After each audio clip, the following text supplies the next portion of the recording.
Timothy Snyder, professor of history at the University of Toronto. He is the author of the New York Times bestsellers on freedom and on tyranny. Professor Snyder, I'd like to begin with as the first question with really the title of your piece. What is the political logic of Trump's violent lawlessness? In order to build tyranny, you have to open zones where the law doesn't apply and where the citizens will accept that the law doesn't apply. One zone like that is a concentration camp. Another zone like that is the border.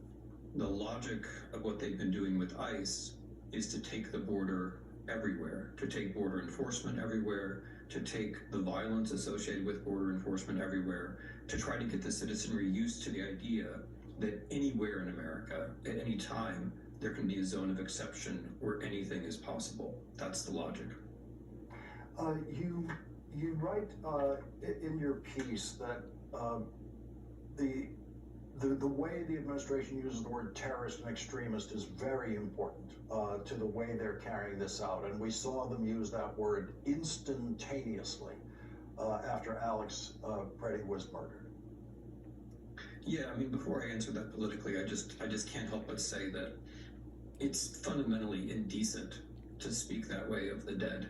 It's just fundamentally indecent. I mean, it's just a basic violation of everything. I mean, before we even get to America and the Constitution and politics, regardless of any circumstance, you simply don't speak of the dead that way.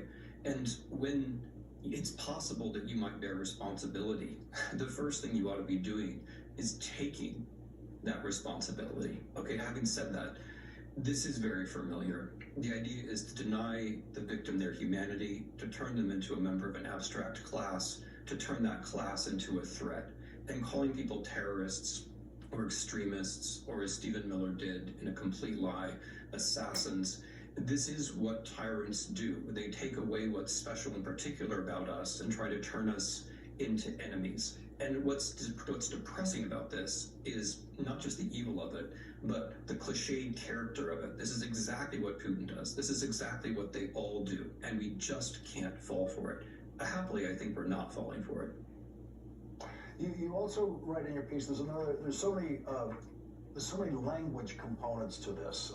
The invasion of the language and shifting language from neutral descriptions into loaded meanings, and that includes law enforcement. You say state terror is defined as, quote, law enforcement. I think that sadly, and I think most sadly for people whose job it is in fact to enforce the law, what the administration is doing is they've turned law enforcement on its head.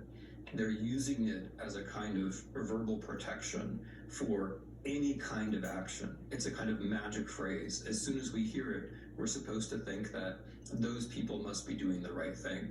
But we have to use our eyes and our ears and our common sense and recognize that somebody wearing a mask who is trespassing, committing assault, committing battery, or committing murder, that is simply not enforcing the law. Enforcing the law is not a thing in the world. It's something you either do or you don't do. And when you're committing crimes, you're not enforcing the law, and you shouldn't be called law enforcement. We heard Cardinal Tobin in the first segment there ask, how will you say no? And one of the points he made earlier in that video that we didn't show is that for the tyrant, someone just going out into the town square in the middle of the night and just writing the word no, that is in and of itself an act of resistance against the tyrant.